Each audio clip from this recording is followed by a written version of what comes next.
What's up guys, Midwestern RC. If you want to skip ahead to the good parts, the action parts, I will have the timestamps in the comment section below, so just check there if you want to fast forward. I don't mind. So I don't really like doing unboxing videos. It's not that I don't like doing them. I mean, I guess I don't like doing them. They're kind of boring. But they're also boring to watch, I feel like. So let me know. If you guys like watching unboxing videos, let me know. I'll do more of them, I guess. But I want to call this just like an overview. And I'm not going to do it initially because I can't give you my honest opinion until I actually run the car. I've had this thing for about like 2 weeks now. The tire wear can kind of prove that and show that. But the MST RMX 2.0 RTR is an amazing car from the get-go. I got the ATR version. What that means is that it was a clear body basically, but everything else was ready to run. All I had to do was paint it. And I screwed up the paint. As you can see right there, I should have used 3 cans of paint instead of just 2. And I should have done the trick where you take the body and you hold it to sunlight and you look around and you see where you missed the spot. Because when you're gonna be backing it with black or white, it's gonna come through pretty easily, especially with black, as I've learned. Now, this is the 3rd body I've ever painted. So to get the black trim and the black carbon fiber hood, that's the look I was going for, I literally just used masking tape. So Scotch tape brand actually makes a sharp lines multi-surface. It's like a blue roll of tape. I'm sure if you just looked it up on Lowe's or Home Depot or Menards or wherever else is around you, that they'll have it and you can get it. Really crisp, clear lines. I mean, this hood, I kind of missed the spot right here. This hood is super crisp. The sides, I'm happy with it. I could have done a better job, but I'm gonna be drifting it. I'm not showing the car off. I just wanted to get it done for my own personal likings. And after, I think 2 weeks of owning this, I love the paint job. Yes, it's pink, I don't care. The idea is that we're gonna do a Takume livery on the side. So we're gonna do one more black stripe, and then we're gonna do the black Japanese lettering, as this is just gonna be my take on like when Takume grows up and becomes like, and moves to Chicago and becomes like a Chicago hot boy, where the Chicago drifting scene, like actual drifters, it's all about like loud and flashy and proud and anime and stuff, I guess. So what I gotta say about this car is, if you go onto the Facebook groups, everybody's gonna be talking smack about the stock electronics. They're gonna be talking smack about it needs this, it needs that, you gotta do this to it, you gotta do this, you gotta do this to it, you gotta do this to it. No, don't listen to them, listen to me. This is what you gotta do with it. You gotta get a battery for it. One thing I've learned, let me find it. Before the battery that they recommended you use in this came in, I actually had a 5,000 milliamp Spectrum battery that fit perfectly, and I just had a connector from an EC3, IC3 to a Dean's plug. So running this with a shorty pack versus running it with the full-size battery tray pack, massive difference. To put it into terms, the car, I feel like, is more controllable in a drift with the full-size battery in it.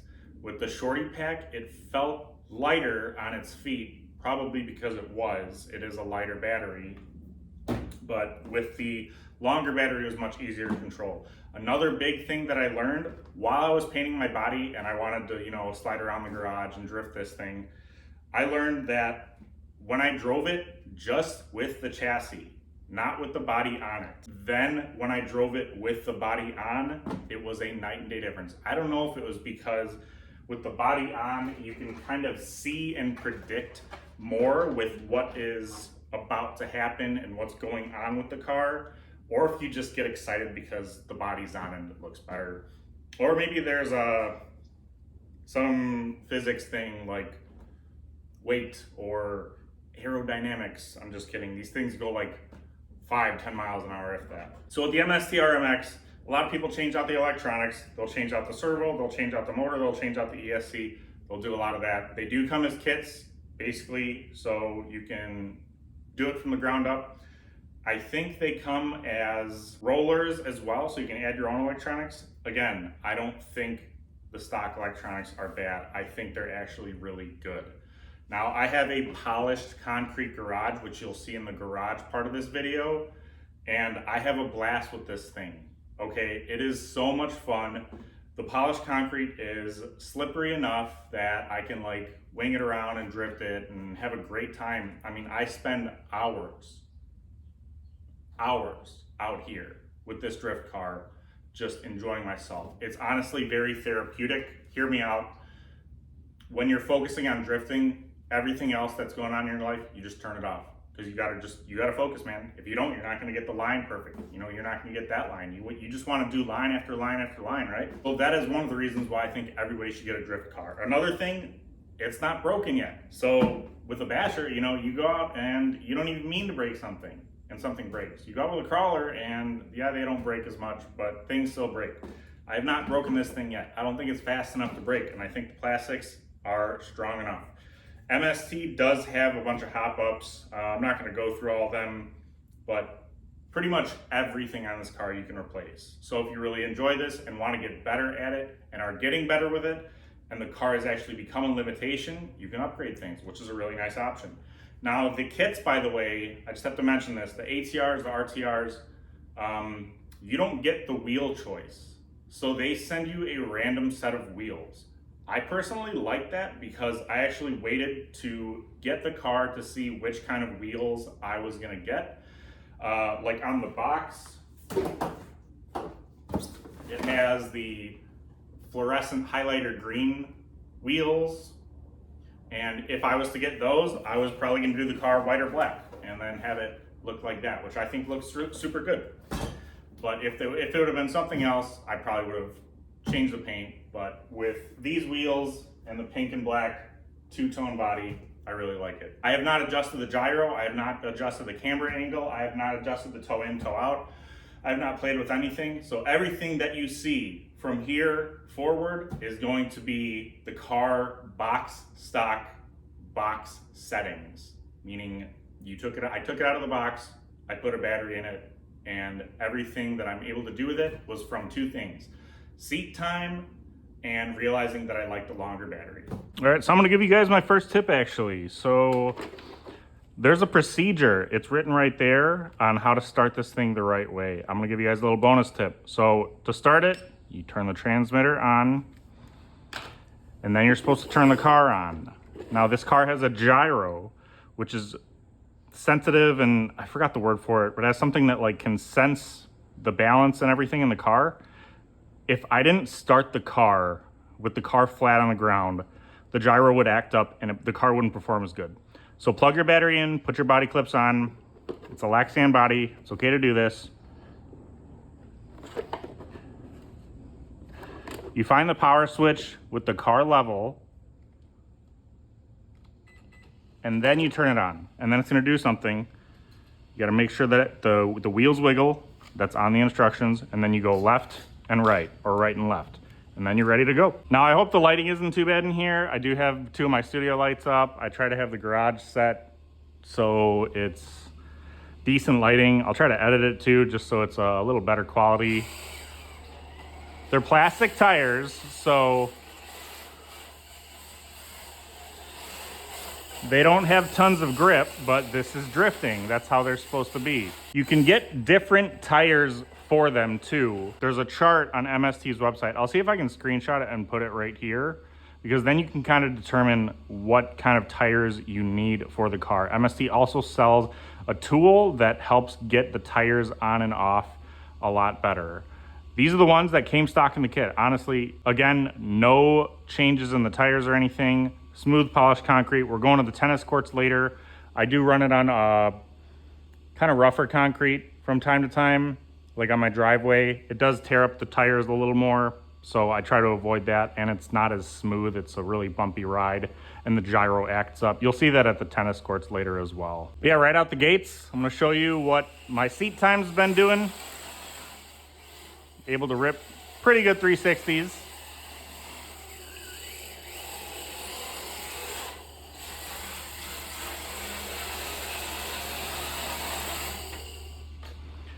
So another thing with this car is it has forward, brake, reverse. So like in a crawler, it's usually forward, reverse, right? So what that means is basically when the throttle's on, you tap that. See how the car's not in reverse? Think of it as an e-brake or a handbrake, like in a real drift car. So you can use that to your sliding advantage. So I'll initiate a handbrake turn for you guys. Handbrake.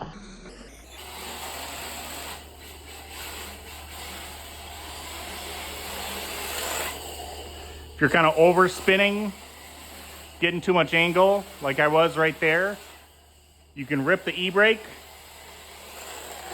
and prevent that from happening. So a lot of the basic tips that I'll just list right now. So less throttle is more, let the gyro do the work. And when it comes to counter steering, this might be a little custom tip of mine. While the car is drifting, I actually do like to hold a little bit of counter steer just because when I want to finally correct the way the car is steering, I can do that. But yes, from everything that I've read on the Facebook groups, most of drifting, sliding, controlling the car is done with feathering the throttle.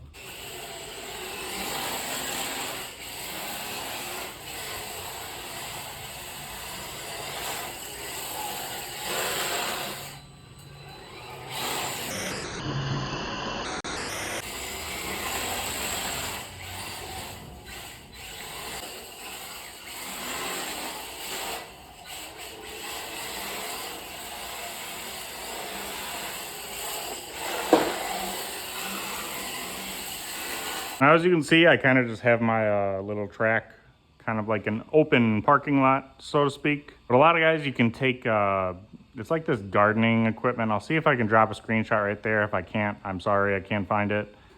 But they'll put this like track-like material that's bendable and you can pick it up and put it away. Some guys will do that. Some guys will take tires or boxes or something like that.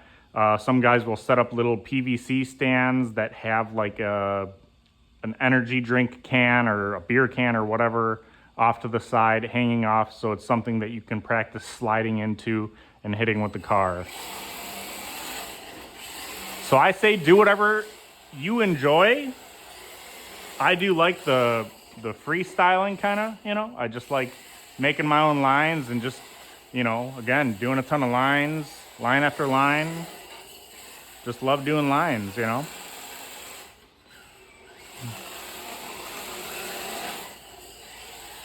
But here in the garage, we don't have the most, you know, room, so to speak.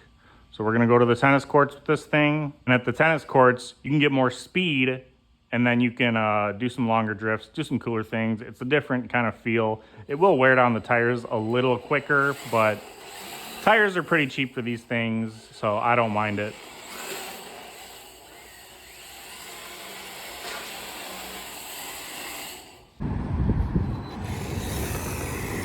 All right, we're at the tennis courts.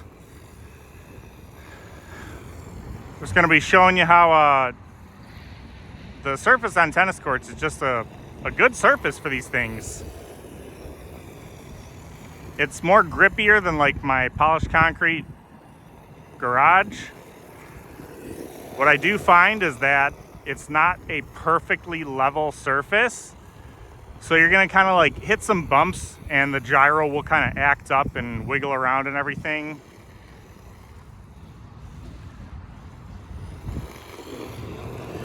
But yeah, without any further ado, I'm gonna pop a squat right here and try to do a line where I just come right in, handbrake it, swoop, drift it around, come back around, drift it again, slide, kick it out, making up words as we go.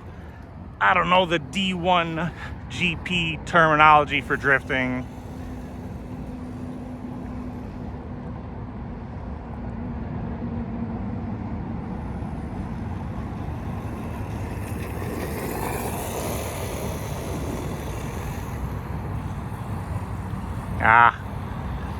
Good entry, but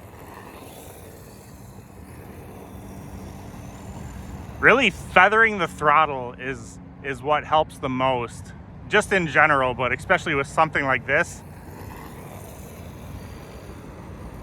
You got to keep in mind, you know, like the inertia of the car in motion and it's already sliding, it's gonna do some of the work. It's not always you, it's not always, you know, the controls. So definitely kind of just going again with the less is more. That would have been cool if I would have pulled that off. I'll try to do something like that again. If I crash this thing into myself, it's not gonna like hurt. It's not gonna hurt the car either. These things are pretty tough. Already crashed it into a wall a few times. So close to like making that clean, man.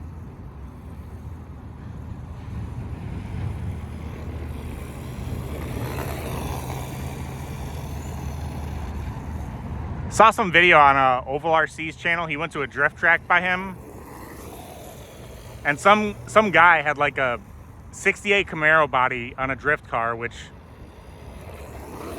to each their own, says the guy with the pink Soarer. But he had like a noise machine on it that made it sound like a V8 engine was like just getting on and off the throttle the whole time. And it's funny because like his entire video, you can hear that guy's car just like making like wah, wah, wah, wah. And it's the most annoying thing on the planet. Like if I was there drifting, I'd be like, dude, can you turn your stupid like exhaust noise off? Like accept it. These things are electric, man. It's all right. I thought of a meme that I want to make. Like, you guys know that audio reel, whatever, right now that's like, I know what's wrong with it. Ain't got no gas in it. And everybody hates Teslas, and it'd be like a picture of like a Tesla hater looking like a redneck, like with a Tesla at a gas pump, and he's like, I know what's wrong with it. Ain't got no gas in it. Oh, I had too much gas in it right there. See what I did there?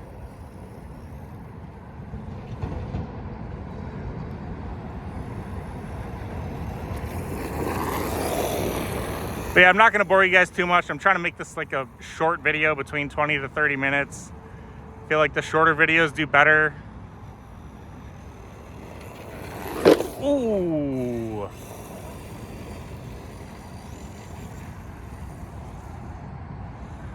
But yeah, again, tennis courts, amazing place for RC drift cars.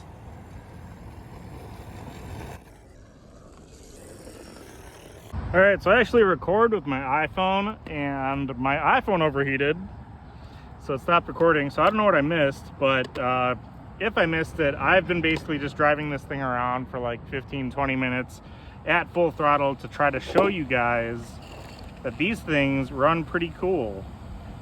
98 degrees, and it's like 85 degrees out today, 101, which still for a motor is not bad. ESC 96 degrees. Servo 94 degrees. Battery 93 degrees. Tires 92 degrees. Yeah, they're a little warm. But yeah, literally nothing's over 100 degrees. So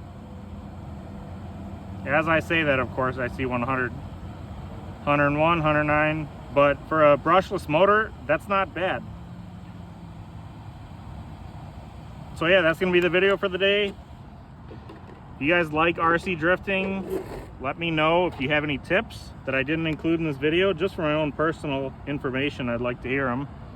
Let's turn this thing off and unplug it. If you guys want to get into RC drift, did I help you make your mind up? All right, let's unplug the battery. So let me know, guys. Do you want an RC drift car? Did this kind of help you? Do you have any tips for me that I forgot in the video? I have yet to even look into making adjustments to the suspension, get different wheels, all that, blah, blah, blah, blah. I just enjoy this thing as is, and it's like a nice break from bashing and crawling. I don't know how else to put it. So, yeah. Do all the YouTube stuff, like, comment, subscribe. Until next time, guys, Midwestern RC out.